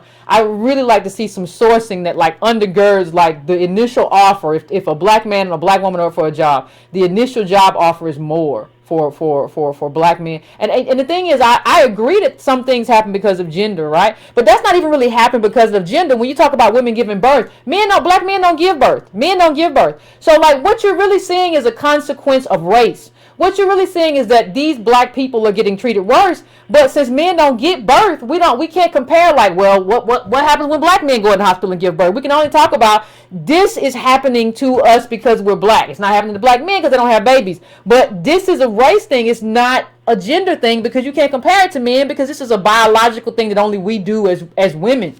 We can only compare ourselves to white women on that accord. Oh, go ahead. No, I said we can only compare ourselves to white women because they give birth, or women of other ethnicities. We can't compare. We can't know if there's a difference between men and women on that, because men biologically, can't do it. I kind of see what's going on. So you're looking at it just from the racial perspective. I'm looking at it from the totality of how we exist in American society, where this is specifically happening to black women, not in comparison to in regards to giving birth. That is happening specifically to black women. But that's happening to black people. It can't happen to black men. That's what I'm saying. But let me just tie it in really quickly, because I know you need to get to some other callers. But I think what we're trying to do, I'm not necessarily a black feminist. I do identify as a womanist. And the reason I do that, but in me and identifying that way, is that I hold everybody accountable. Tonight you kind of talked about what did you say? But us coming together and not having this gender war, letting it die down. But I think coming together requires both, well, everybody, no matter where your intersection is, holding yourself accountable for the little bit that you do participate in, the white supremacy that you do take on and you perpetuate. Just like the last caller kind of perpetuated a lot of, I don't know if that person was black or white or whatever, they sound black, but they were perpetuating white supremacy, even if they are a black person. So we have to take accountable of the white supremacy that we take on ourselves and how we perpetuate it. And that's what the article was doing. It was saying, hey, the little bit of power that you do have. It didn't do that totally. It was kind of giving more power to black women than they actually have, but it was saying that I think that what I got from the article is the little bit of power that you do have, whether it be publicly speaking, wherever, use that to uplift your people and take accountability for your actions, your participation in it. Mm-hmm. That is it. And I think that if you really want black people to mobilize and to get political, you have to hold everybody accountable. I'm not saying don't hold black women accountable. I'm saying you got to hold everybody accountable, because that's how we grow and that's how we become responsible for ourselves, for our community. And that is how we can start organizing politically, so we can start taking accountability for ourselves and for our community. That is it. That's all. And I don't think that's a hard concept. I don't mind sending you some information on the specific studies about gender and race. I don't mind doing that. I can pull some up tonight, but I just don't want to take up too much of your time. I had pulled up some, let's see. But yeah, if there's anything else, that's basically it. All right, thank you, Carla. I appreciate it. Here's what I'll say. Here's what I'll say. I'm not what I'm saying is race is paramount, and what I'm saying is the reason, when you look at, like, you talk about, like, Serena, the first caller about Serena, and she talked about her time in childbirth and what happened. Yeah, that's like, so much of what happens is just because you're black. Like, what I'm saying is that race is paramount to everything. Like, it's paramount to how you get treated when you go into the hospital. Like, people don't say, like, you're a woman, I'm gonna treat you worse. They say you a nigga woman. That's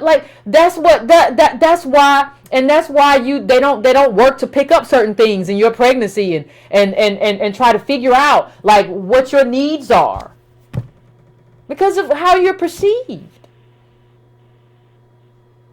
It's because of race. It's not because, like, if that was the case, like, they do a lot of studies on white people, right? A lot of studies. So I'm going to the next call. Like I said, I'm gonna try to fire through. I'm going to 201. What's your name? Where you calling from? What's on your mind? Hi, Yvette. This is Michael from Boston. Hey, Michael, what's going on? Well, to be honest with you, I think a lot of this reeks of people attempting to escape some of the consequences of blackness through the avenue of feminism, while still trying to hold on to the benefits of becoming a protected class. And I wonder if that's possible at all. They know that it's not possible, I should say, because ultimately, at the same time that they're trying to pursue being seen only as women, at least in the instance where they're trying to hold black men accountable to white society in articles like that, they're still being discriminated against in the feminist circle as black women. It's not possible to do what they're trying to do. It's just not. But at the same time, white capital has made it obvious with its spending habits that it will back black women and some gay black men who are willing to be elevated as tokens and insist to society that blackness is less consequential than gender or sexual orientation. Oprah is an example of that. Lee Daniels is an example of that. And when you have these people who are willing to say to other people, it's possible to make it in your career, whatever field, without being held back by race, but you're still going to have these problems with gender or sexual orientation, they're allowing themselves to be useful idiots with the lead.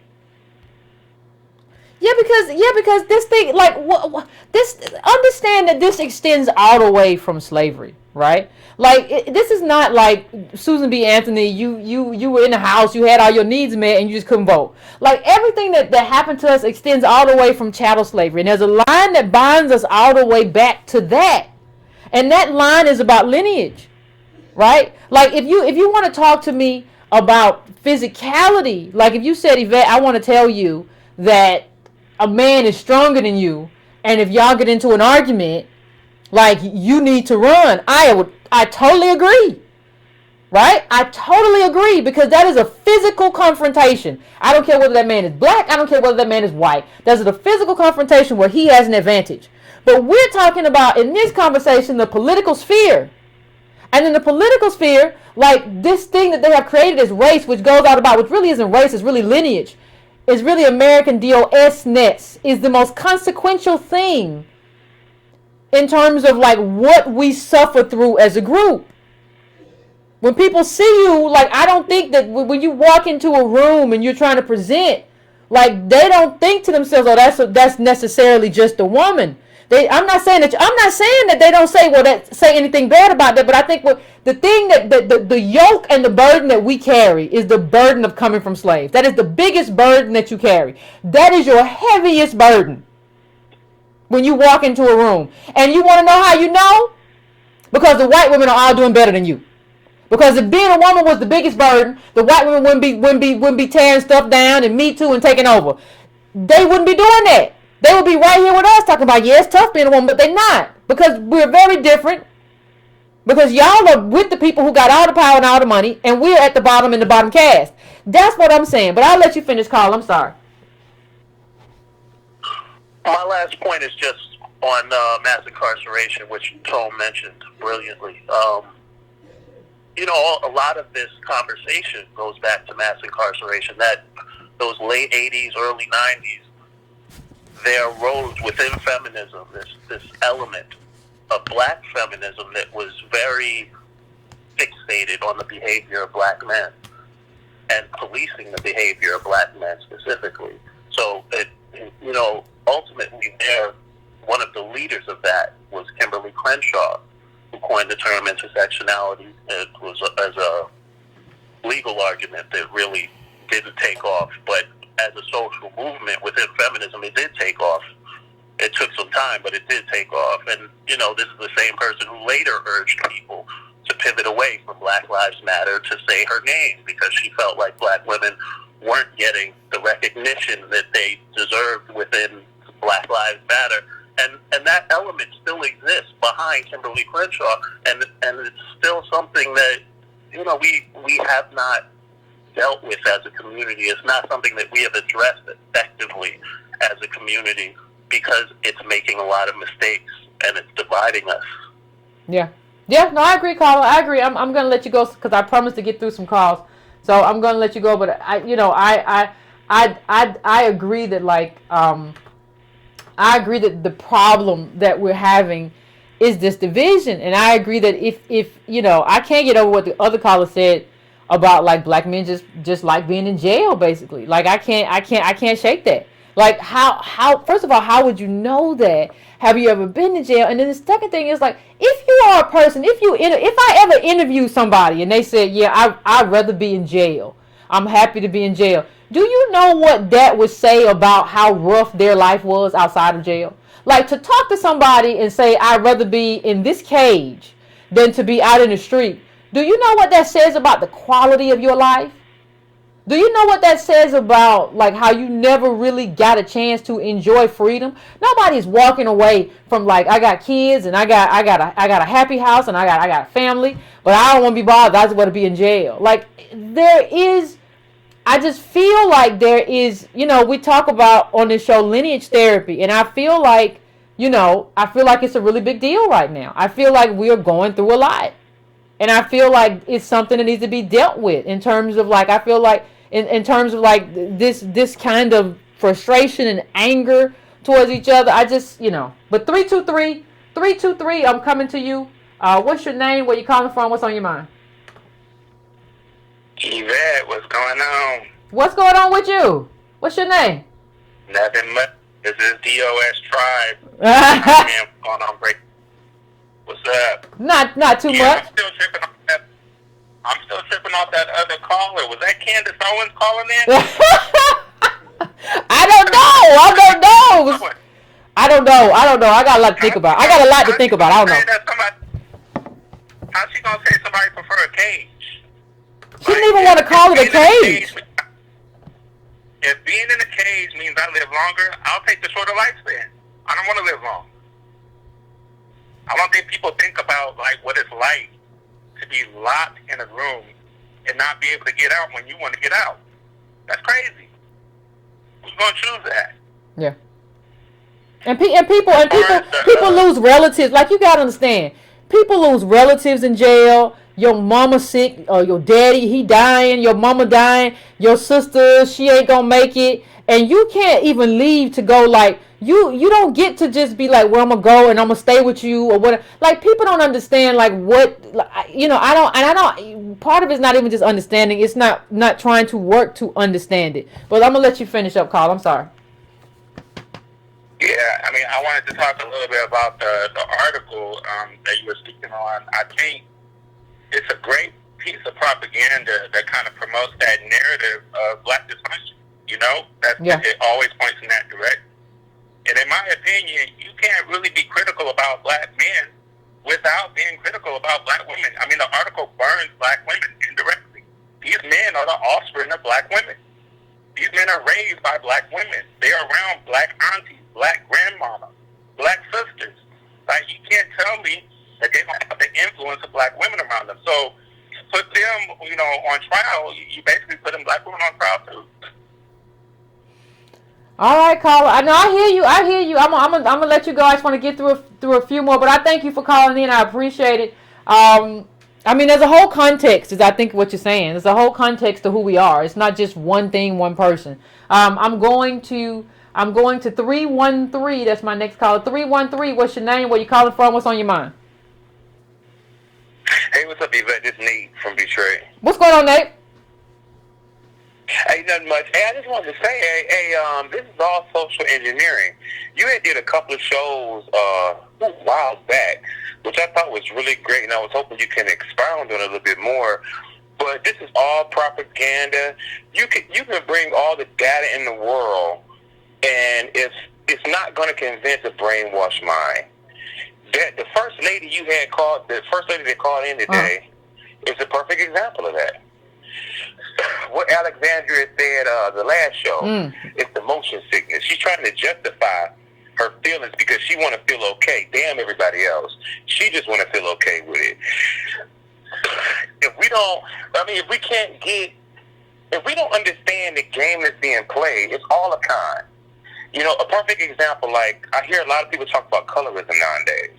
I know this is kind of off the subject, but I can remember when I was coming up, I mean, yeah, colorism was a problem, but it was not the big problem that people are making it out to be today. I can remember back in the day, you had, Sanford and Sons, The Jeffersons, Good Times, What's Happening, A-Man, 227, The Cosby Show, Different World, Martin Living Single, list goes on and on.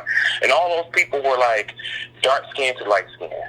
But now, when you look on television, what you see is a lot of biracial people, and now you're seeing a lot of light-skinned people. Mm-hmm. Did we buy the con? We didn't see what was going on? So they put that stuff in our head so we can go out and play it out with our people to basically push forward the BS that's going on right now. And like that first lady that called, it's written all over what she's talking about. You know, like the gay movement, the feminist movement, all that stuff are nothing but tools that they use against us. Because, listen, gay whites is doing far better than we're doing. White women is doing far better than we're doing. Because they're still white. The people losing here is us. Because they're still white. Regardless of all that stuff, they're still white. That's exactly what I'm saying. You know, if you cannot see the most important thing in your life, whatever the subculture is that you're black. No, I'm sorry, Jim Crow black. Then you don't get it. But that's all I got. This is a good show. Appreciate it, caller. I'm gonna try to get through a couple more. Woo, we've had some good stuff. By the end of the show. I'm going now to 510. What's your name? Where you calling from? What's on your mind? Hello, Yvette. This is Mr. Research from the wonderful world of YouTube. What's going on? What's going on? So, you're like me. It's time to dig into some numbers. The issue is that we got a bunch of people who make speeches, and they make speeches because they want to express their hate. Now, before I get into these numbers, most of them I'm going to agree with you on. I do acknowledge that there are a bunch of younger boys, adolescent boys, or males who have not achieved much in life, getting on the internet, starting little fights, trying to keep the gender war up because it makes them feel good. On my page, I challenge them all the time. When I tell them, hey, why don't you jump on a plane and go somewhere else? They like, I can't afford it, rent's too high, I'm staying with my mama, so why are you getting up here making these anti-black comments and videos online to make yourself feel good? So I will acknowledge that that goes on with a lot of underachieved guys.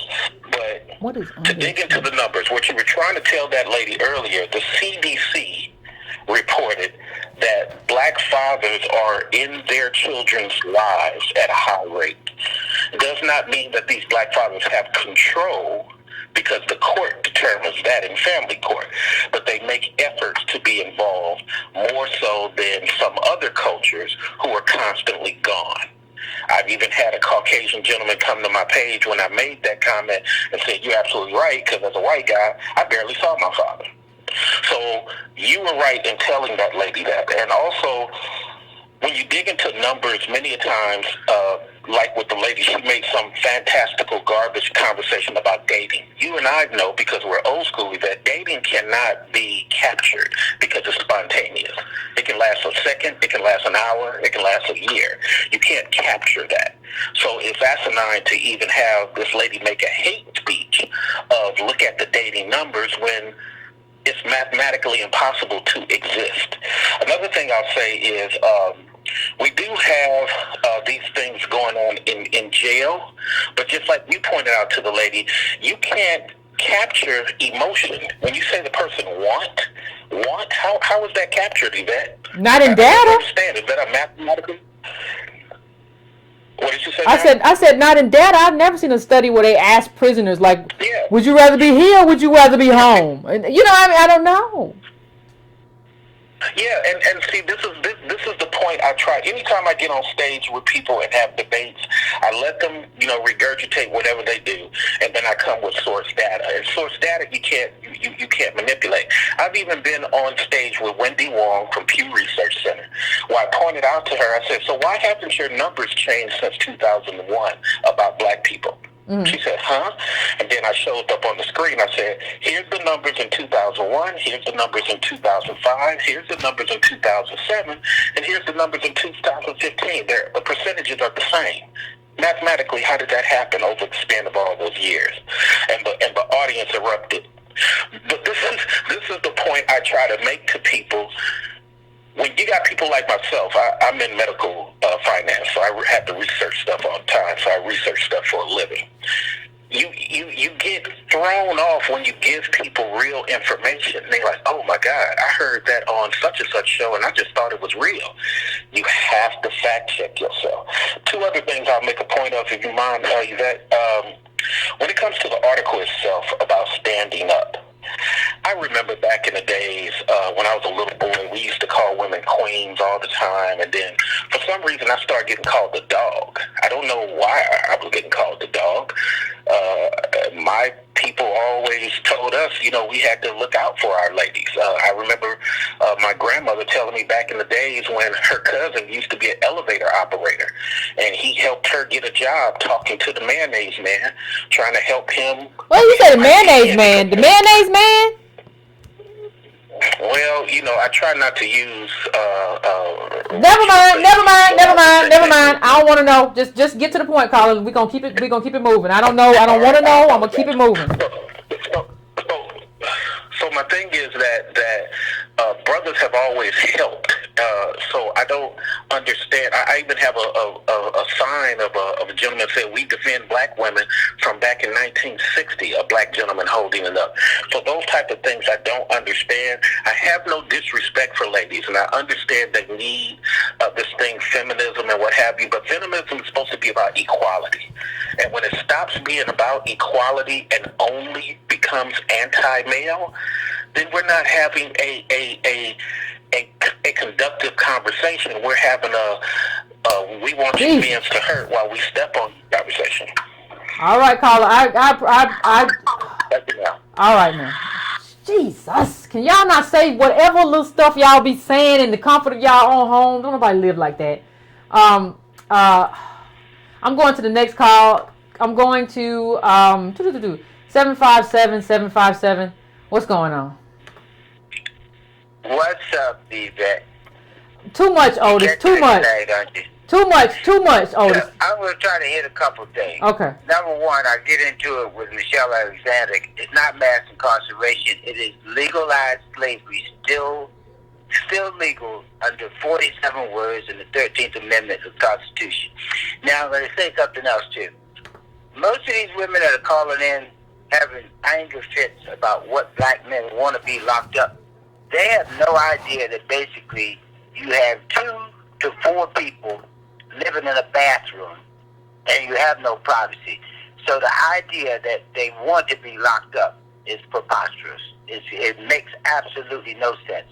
Here's another thing. They tell you 700,000 black men are in jail. What they don't tell you is over the last 30 years, there's somewhere between 6 and 8 million that have been processed through the system, whether it's federal or local. And when you get a felony on your record or a conviction, there's a thing called check the box. That means that follows them the rest of their life. And can you imagine trying to live in a household with a woman like the 2 that just called you and tried to spin it and tell you it's about being a female? Black males were targeted since the 1600s. I want to put another thing in too. Mm-hmm. Last week when you were talking about whiteness, what most black people don't understand in America, whiteness gives you the legal ability to be an individual. Blackness, you are a collective. That's exactly why every black male, no matter what he achieves in school, whether he's Dyson or Al Sharpton, if you're in a situation where someone doesn't know your profession, you're just another black person. Same thing with women. My ex-father-in-law learned this. He was in charge of the FAA out in Dallas. And when I kept telling him about being stopped coming across country, he kept telling me it was something I was doing. He went down to Houston, got stopped by a Texas Ranger to put a gun to his head. Then he wanted to come back and whine and cry to me. And I told him, oh, no. No. Running from blackness. Again, running from blackness. Mm-hmm. Our people don't get it. When those women call in and talk about a man that don't want to be with his children, they're telling a lie. Here's something else I know because I've done Big Brothers and a little bit of counseling. You know what most black women hold over black men's heads? They know if they call the man and he comes to that door and knocks on the door, who do you think's going to jail? Doesn't matter who passed the lick first. So there is no equality when you're a black male. And no, black women don't suffer more. And guess what? I have another problem with them when they talk about this Black Lives Matter. Once Black Lives Matter got some money, have you seen them stand up to anybody? Did you see them show up when Miss McKinney's son was lynched in their backyard? Our people got to wake up. Sure, there's sexism. And sure, black women don't get paid as much. But when you have over half of your population that has been processed through the criminal justice system, you cannot say being a female is harder. It doesn't work that way. I said it when I was a youngster, and I'll say it again. The average white person would much rather have a female co-worker than to have a black man. Doesn't matter whether that employer is male or female. They will tell you in a heartbeat. They'll hire a dumb black woman before they hire a black man with PhD. They don't want him in there unless he's what? Feminized or has learned to do what Alexander talked about. learn how to be a white person whisperer, like a Roland Martin or Michael Eric Dyson. You want to get in and try to impress them that you are so good because you're talking esoteric language, and the audience that you're supposed to be talking to got to go find a dictionary. What does that say about you? Our people need to wake up. All right, Otis, I hear you always coming here bring the heat. That made me tired. Incarceration is legalized slavery. You right. You ain't lied today. You might have lied yesterday. No, I'm just playing. I'm just playing. As always, I appreciate you calling in and trying to add some clarity to what's going on. Good. Much love. Much love, bro. I appreciate it. I'm gonna go to my last call. I just, tonight feels hard. With people saying stuff that they shouldn't be saying, please don't say that on my YouTube. Can you please not do that? I would really appreciate it. I don't know what kind of show that's going on, but I'm going now to I am going now to 210. 210, what's your name? Where you calling from? What's on your mind? Hello? Hey, Yvette, how you doing? I'm all right. I'm all right, yeah. I'm all right. I'm hanging in.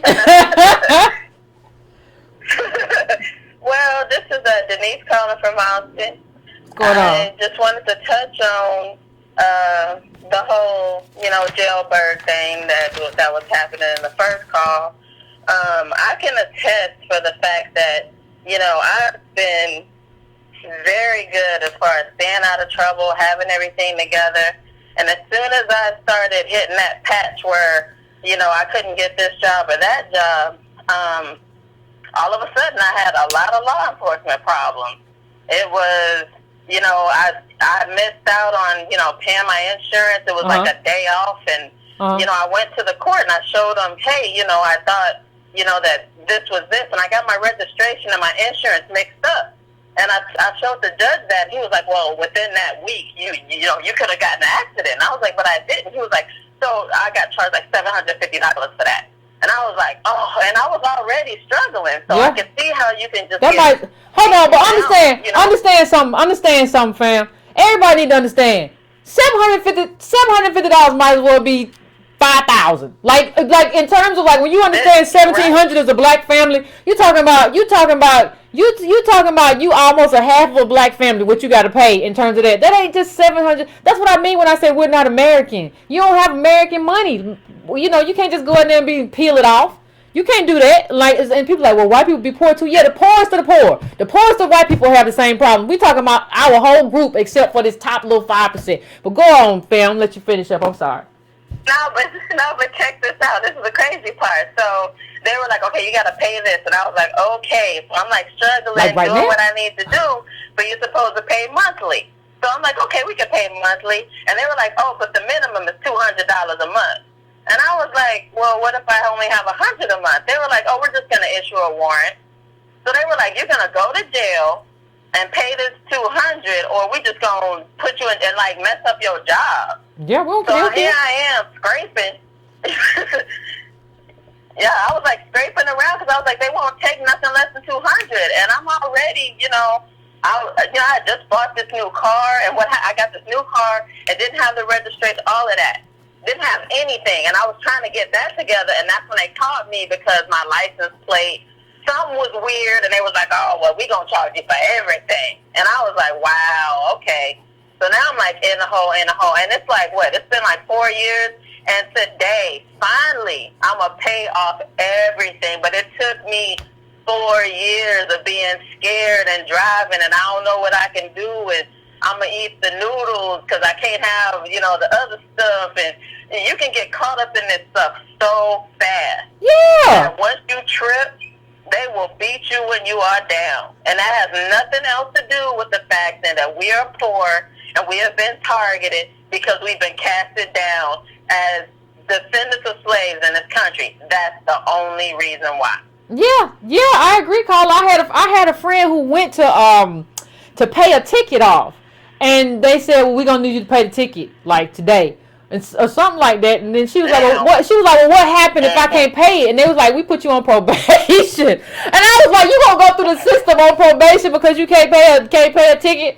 You know what I mean? Like, that's what it is. Like, that is prison. Yeah. That is prison. But that's what America, like, understand what America has done. Like, there's no place for you in America right now if you ain't got the money, if you ain't got that extra. Like, if you gotta have that extra, or America's basically telling you can't be here. Well, the reason we don't have the extras is because all the stuff that happened to us. So you have to find a way to get that extra. Like, I don't think people understand that, like, that's the game, like, and I don't think people understand, like, that's the thing that makes your life happy. That's the thing that makes your life happy. When you ride around and know if one of your tires just fly off your car, if you know I can go get a new one, I can get a new tire and a new axle rod. That's what makes your life happy. If you walking around tense all the time and you worried all the time, Lord, I hope this don't happen. It can't happen this week because I got this to pay this week. It cannot happen this week. It can't happen till payday. Life can't happen till payday for us all the time. Life cannot happen till payday. That's when life happens. Let me tell you this last story real quick. I got into this incident where I'm not gonna get into the details, but I did have a police officer lie on me and take me to jail. I'm not saying I was wrong, but I'm saying he lied. So he took me to jail and detained me, and here I am kind of freaking out, and there was an older black woman there. She had to have been like in her, I think she was in her 70s. You could tell she was kind of homeless. She kind of had, you know, the layered clothes, and you know, she was just kind of sitting in the corner. And she saw me freaking out, and then she was like, "Well, what are you in for?" I was like, "Man, this officer lied on me," and I was like, I'm not okay with this. This is wrong. Like, why am I here? You know, freaking out. She was like, "Well, what?" She was like, "What happened?" I told her. She was like, "Well," and so cause finally, when I started calming down, I was like, "Okay, I'm stuck in here." I was like, "So what are you in for?" And she was like, "Well, they caught me stealing." And I was like, "Okay." I was like, "Where were you stealing?" She was like, "I was stealing food." And I was like, "So you normally just run around stealing food, or?" And she was like, "Well, look." She was like, "Look at it this way." She was like, "I'm homeless." And she was like, "If I would have stole the food, I could eat. But if they caught me and I end up in jail, which I am right now, guess what? I still get to eat." And I was like, "Wow." But nobody understands how empathetic we are to that woman. We don't say, "Well, she just wanted 3 hots in the cot because she don't want to be around her kids."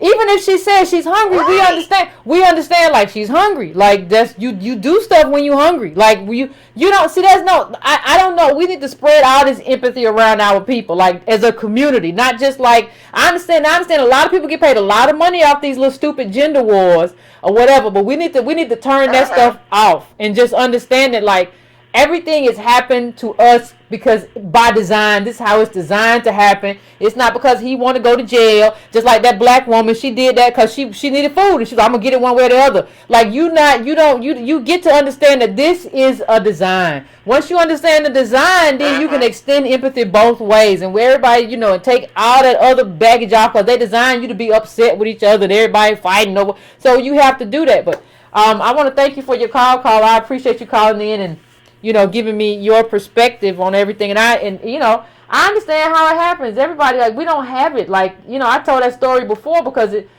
stuck with me. Thank you, caller.